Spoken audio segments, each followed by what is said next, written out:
Hi friend, I heard that running a plastic factory is very profitable.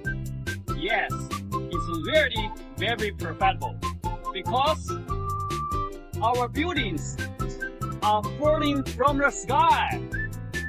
The machinery and the equipment are provided by our suppliers for free. Our raw materials are all picked up on the street, and the workers, we don't need to pay and come to work for volunteer.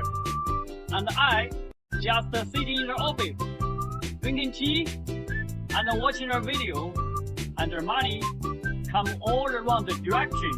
So running a plastic factory is very profitable.